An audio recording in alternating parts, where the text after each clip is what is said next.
अपना बेल मंदिर संभाला तो उस पर 5 लाख रुपए कर्ज थे। 5 लाख रुपए कर्ज हमें मिला और हमने सारे झंझट झेले। सारे झंझट झेलने के बाद में अब भी ब्रजानंद ट्रस्ट पर 28 लाख रुपया है। 5-6 वर्ष में 3-4 करोड़ रुपया तो हमने दोनों ग्रुपों में लगा दिया। 3-4 करोड़ रुपया हम लगा चुके 5-6 वर्ष में दोनों ग्रुपों में 3-4 करोड़ इतना रुपया लग गया। लेकिन रसीद लेके हम चंदा उगाने कहीं नहीं गए। कहे भाई हमें बनाना, हम तो चाह नहीं रहे तभी परमात्मा ने बनवाया। लोग आ गए बनवाए लोग, तो वही गौशाला टूटी पड़ी है।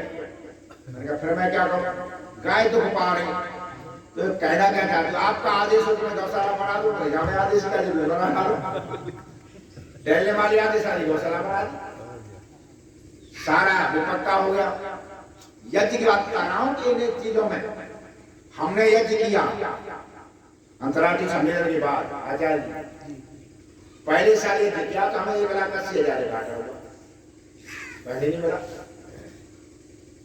दूसरे साल हमें फिर करना, वो घाटा रह गया 90,000।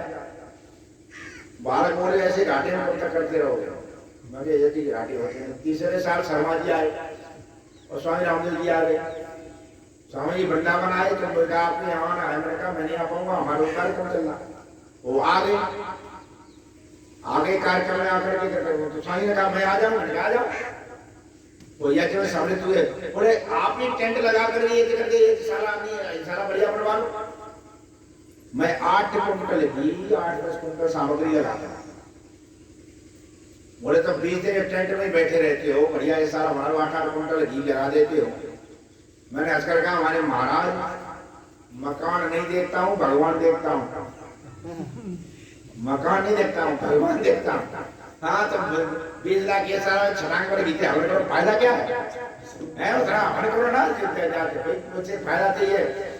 शर्मा जी कश्मीर जी वहीं खड़े, बोले स्वामी जी अगले साल आचार्य जी बैठे नहीं, बढ़िया सारा बैठे। 25 लाख रुपया लगा, बढ़िया सारा बनवा बन गई ना। अच्छा घाटा दे के बंद कर दे 25 लाख की बनती नहीं बनती ना। उसके बाद फिर शर्मा जी एक बार आए, उनके इष्ट मित्र आए, होटल में रुके। आचार्य बढ़िया नहीं लगता होटल में रुकते तो मैंने आचार्य जी कहा यहाँ कोई बढ़िया सा अतिथिशाला हो, वहां पर रुके आकर जगह हम ले देंगे बना और कम 60 लाख रुपया लगा के बढ़िया साला बनवा, वो क्या नाम अतिथिशाला बनवा दी। उनकी देखा देखी गुजरात से एसोसिएशन दिया है, उन्होंने सारा प्रकाशन करवा दिया। धीरे धीरे करके यहाँ बन गया सारा। वहाँ 1.5 करोड़ रुपया वहां लग गया। दोनों जगह पैसा खूब लगा। यदि अनुदारता से यज्ञ बंद कर देते तो कोई आता क्या? अब घाटा नहीं है। अब हमारा जितना यज्ञ कुंड जितना घी सामग्री आती है ज्यादा और आ जाती है और खूब बढ़िया चलता है। और पैसा भी चकाचक चलाता हूँ। 20 दिन तक खूब घी पूरा चलता है।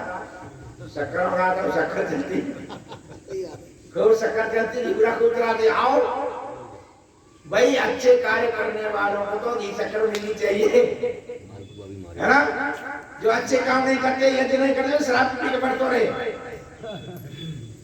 अच्छे आदमी की शक्कर नहीं खाएंगे तो कौन खाएगा? आइए खूब खाओ। खूब लोग आते हैं, खूब देते हैं, उन्हें कोई चिंता नहीं। और तो लोग कहते हैं करो हम दे देंगे, 10 दिन हमसे ले लेना, 20 दिन हमसे ले लेना। लोग देने के लिए तैयार होते। ये यज्ञ की भावना यदि नहीं बैठाओगे तो कहां से आ जाए? यदि भावना से तो आता, उदार बनो, भावनाएं लाओ। तो उन्होंने कहा दत्त भुक्तम फलम धर्म, ये धन का फल। और अंत में क्या कहा उन्होंने? कच्चित्ते सफला वेदा, कच्चित्ते सफलम धनम, कच्चित्ते सफला दारा, कच्चित्ते सफलम श्रुतम। तुम्हारा सुनना सफल है कि नहीं? सुनना सफल कब होता है? उन्होंने कहा जब शील और व्रत सुधरने लग जाए तब सुनना सफल है। आप सुन ले, आपके शील में कोई फर्क नहीं पड़ रहा, प्रवचन सुन डाले पर शील में कोई परिवर्तन नहीं आया, जैसे है तैसे तो वो सुनना बेकार ही है। ऐसे ही गांव में सत्संग होता, कहते हैं नया बालक बहुत प्रभावित हुआ, हमारी तरह सन्यासी बन गया, बाहर रहा, 13-14 वर्ष बाद आया, गाँव वाले फलाने छोड़ा है वो सन्यासी बन गया, सब गाँव फिर अपन हुआ, पैसे सारा मैं पैसा जी, उसे कहा बोलो महाराज। बोलने के लिए बैठा तो पहले तो वो लोगों को टटोलने लगा, मान ली तो सन्यासी का वो पागल हो गया, तू बोल रहा है सबको टटोला, ये कह रहे कि ये 10-5 आदमी 10 साल पहले बैठे थे, वो बैठे, हमें ये सोचा कि पत्थर है कि आदमी है। जब हमने एक दिन सुना तो हम सन्यासी 10 साल कहीं बैठे तो कोई कर नहीं आ रहा। जब तक सुनने के बाद में शील में परिवर्तन नहीं आता है तब तक सुनना बेकार। हम रोज संध्या करते हैं, हमारी गति स्थिति क्यों नहीं बदलती? कि संध्या में जो हम प्रतिज्ञाएं करते हैं, जो व्रत लेते हैं, क्या उन्हें निभाने के लिए हम प्रयास करते हैं? हम बाग प्राणा प्राणा रोज कर देते हैं। उसके बाद फिर हिंदी में बहुत अच्छी प्रार्थना दी, तन मन वचन से होंगे हम शुद्ध कर्मचारी। ये हमने प्रतिज्ञा की संध्या करते हुए प्रतिज्ञा करते हैं कि तन मन वचन से होंगे हम शुद्ध कर्मचारी, दुष्कर्म से बचेंगी ये इंद्रियां हमारी। क्या इस प्रतिज्ञा को हम व्यवहार में ला रहे हैं? क्या यदि व्यवहार में नहीं ला रहे हैं तो नास्तिक। प्रतिज्ञा व्यवहार में तो लाओ। संध्या एक प्रतिज्ञा है, जीवन में पूरा दिन उसका व्यवहार, वो व्यवहार करेंगे तो बात बनेगी, नहीं तो नहीं बनेगी। ऐसे व्यवहार को जो होता है तो उन्होंने कहा कि वो शील जो है सुनने के बाद में शील आता है। शील का सबसे पहला उन्होंने क्या बताया हरिमणि ने?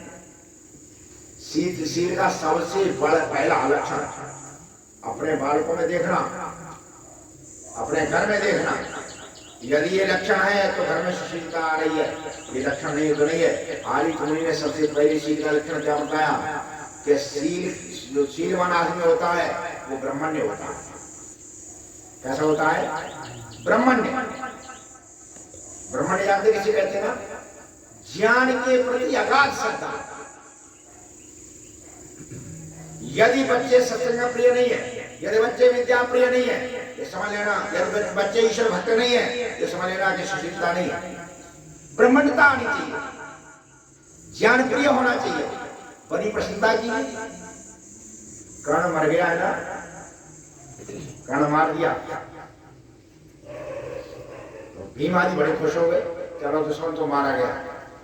कृष्ण थोड़े उदास हुए, चलो रास्ता साफ हुआ, आदमी बढ़ गया।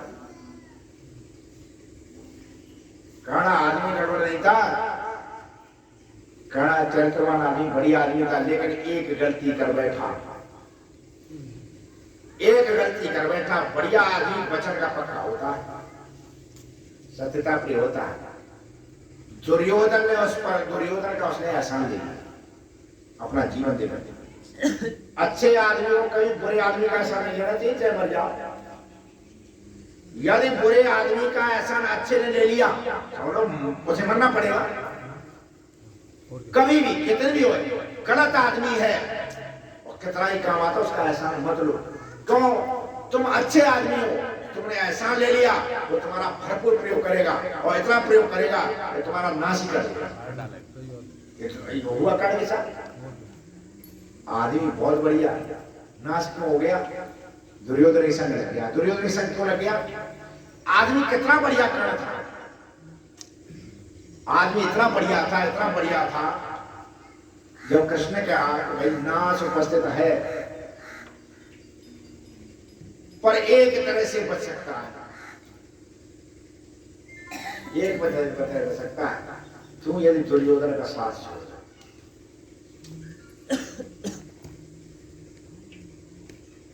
तेरे बल की है आस से, तेरा ही है विश्वास से। तू दुर्योधन को ना छोड़ेगा, वो कभी न रण से मुख को मोड़ेगा। तू उसको छोड़ेगा नहीं, मुख नहीं मोड़ेगा कभी, तू छोड़ दे। और क्या कहा? सुन, किसी को पता नहीं तू कुंती का पुत्र है, राज्य तुझे ही मिलेगा, भाई वो तेरे हैं, तो वो दास बना करके रहेगा। राज्य लेना, भारत का सम्राट बनना, तो कितना बड़ा लोग। आजकल दल बदलते देर लगती है। छोटे से मंत्री क्यों प्रधान जी, छोटे से मंत्री पद के लिए कह दिया जाए, टिकट के लिए जब बदल जाता पार्टी। है ना? कितना बड़ा लोभ है, वे तेरे भाई है और तुझे ही राज्य मिलेगा, इतना बड़ा। सब तेरे गुण गाएंगे, सब तेरे पैर धोएंगे। चल, कर्ण सुनता रहा। अंत में कृष्ण के हाथ जोड़ कर कहता है, इसे कहते सुशीलता। सुशील आदमी मित्रता निभाता है। इसे मित्रता, सुशीलता गुण क्या? मित्रता निभाना। कर्ण ने क्या उत्तर दिया? जिस नर की बाह गई मैंने, जिस तरु की छां गई मैंने, उस पर बार न चलने दूंगा, कैसे कुठार चलने दूंगा। जीते जी उसे बचाऊंगा या आप स्वयं कट जाऊंगा। मित्रता बड़ा अनमोल रतन, कब उसे तोड़ सकता है धन। पृथ्वी की तो क्या विशाल आ जाए चाहे वैकुंठ धाम, मैं उसको भी न्योछावर कर लूं, कुरपति के चरणों पर धर। केशवना तुमने है जाना, केशवना तुमने है जाना, फिर भी ना मुझको पहचाना। केशव, अभी तो हमें पूरी तरह पहचान नहीं पाए। दुर्योधन पक्ष में इतना गंदा नहीं। केशवना तुमने है जाना, फिर भी ना पूरा पहचाना। जीवन का मूल समझता हूँ, धन को मैं धूल समझता हूँ। जीवन का मूल समझता हूँ, धन को मैं धूल समझता हूँ। चाहे वैकुंठ हाथ में आ जाए, मैं कुलपति को दे दूंगा, मैं नहीं रख पाऊंगा। उसका ऋण इतना है। एक कमाल है, ये तो जानता है मगर पर एक चीज और कहता है, सुशीलता की चरम सीमा है। क्या कहता? पर मेरी ये जन्म कथा गोपन, मेरी जन्म की कथा गुप्त रखना। मेरी ये जन्म कथा गोपन मत कभी युधिष्ठिर से कहिए, जैसे हो इसे बचा रहिए। यदि वे जान पाएंगे सिंहासन को ठुकराएंगे, मैं भी ना उसे रख पाऊंगा, दुर्योधन को दे जाऊंगा। युधिष्ठिर सिंहासन ठुकरा देगा मेरी वजह से, और मैं उसके एहसानों में फिर उसे दे दूंगा। पांडव दुख से न छूटने पाएंगे, दुख से छूट नहीं पाएंगे। एक तरफ सहानुभूति वाली उपाय कितनी है, फंस गया इसलिए कर रहा है, वहां भी नहीं छोड़ रहा है। मर गया तो कृष्ण ने क्या कहा? मर गया तो कृष्ण ने उसकी सुशीलता के गुण गाए। तो सुशीलता जो पहला लक्षण बताया ना, ब्राह्मण्यता, वही कृष्ण ने कहा। मगर जो कुछ था, जो मनुष्य से वरिष्ठ था, वह धनुर्धर ही नहीं धर्मिष्ठ था। वह बड़ा सत्यवादी, मन का यकी था, बड़ा ब्राह्मण था, बड़ा ब्राह्मण था, वो बड़ा ब्राह्मण था। तो वहां पर किसकी प्रशंसा की? ब्राह्मण्य है। तो जो संसार में ब्राह्मण्य है, जो ज्ञान के प्रति रुचि रखता है, आचार्य उसका आधार होगा। इसलिए बच्चे कैसे हो? बच्चे ब्राह्मण्य हो, बच्चे विद्या प्रिय हो, उनकी रुचि विद्या में हो, न कि संसार में रुचि हो। देखते हैं, एक बार हमारे यहाँ एक यजमान बन के आ गया। कमाल है, आचार्य लड़का होगा ज्यादा 4-5 साल, ज्यादा नहीं। और वे यजमानों ने वहां बैठा दिया माता पिता ने, कहा बेटा आवती डालो, बैठो आज। गजब हो गया, 1.5 घंटे तक आवती रही। बालक 1.5 घंटे तक आते तक नहीं था, 1.5 घंटे तक बालक बैठा रहा। बाद में हमने उसके माता पिता को धन्यवाद दिया, कमाल कर दिया, इतना सही तो बालक लाई कैसे? छोटा बालक 1.5 घंटे तक बैठा रहे और इधर ना है, हमारी बात कुछ तो करेगा, ये कमाल हो गया। मुझे तो पूरा तुमने योगी बना दिया, यूं कहीं बैठा रहा। वो हंसने के बाद, आचार्य आपका सत्संग मिलता है, ये मिलता। वो माता बोली, हम तो हमेशा उसी ढंग से रहे जिस बच्चे में संस्कार आ गया। बच्चा हिला नहीं। ये क्या? ये है ब्राह्मण। बच्चे बैठने को तैयार होते, बच्चे बैठने के लिए तैयार नहीं होते, बच्चों को ले जाना पड़ता है, बाहर करना पड़ता है। बच्चा ब्राह्मण्य है, विद्या प्रिय है, सत्संग प्रिय है, सब हो गया। सुशीलता का पहला लक्षण। तो माताओं को चाहिए, घर में परिवार के लिए बालक सुशील है कि नहीं, उसमें लक्षण है कि नहीं, बालक विद्या प्रिय है कि नहीं। हालत खराब है परिवार, हालत खराब। कहीं के जो जाते हैं ना, कहीं के किसी परिवार में जाते हैं, हमने ये देखा है कि बालक जो बदमाश होता है ना, वह छिपाते हैं।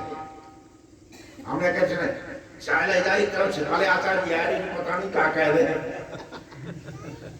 अरे मैंने सुना चाय ले जा तू यहाँ रखने लायक रहा है गाली गलौज करता है आचार्य पता नहीं क्या कह रहे हैं चलो घर की पूरी पट्टी खोल दे पूरी पट्टी ढकी जा रही है तो मैं ढके ही ना वो तो खुलेगा नहीं किसी न किसी ने।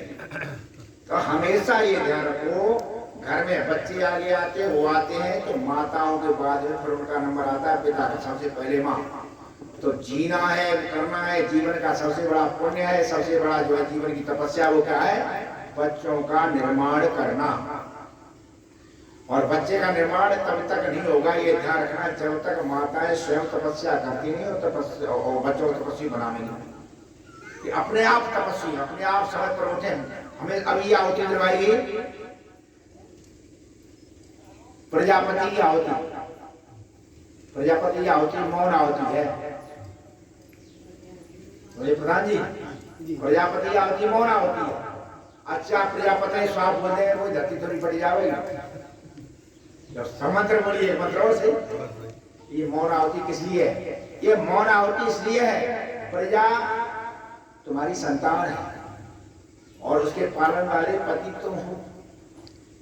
जो प्रजा का पति है वो शिक्षा मौन होकर के ही देता वो डंडा बजा के नहीं देता वो कैसे देता है मौन। परमात्मा क्या प्रजा है परमात्मा हमारा पति है ना क्या परमात्मा कभी कहने आता है तुझे हमने ये दिया तुझे ये दिया कभी कहा है कभी कहता हमने क्यों पढ़ाई दी है हमने गन्ना दे दिया हमने तुम्हें ये दिया हमने तुम्हें कभी नहीं कहता। परमात्मा के सारे काम मौन है जो शिक्षा देता मौन होकर सुन लीजिए। उसी तरह माता पिता भी आचरण शिक्षा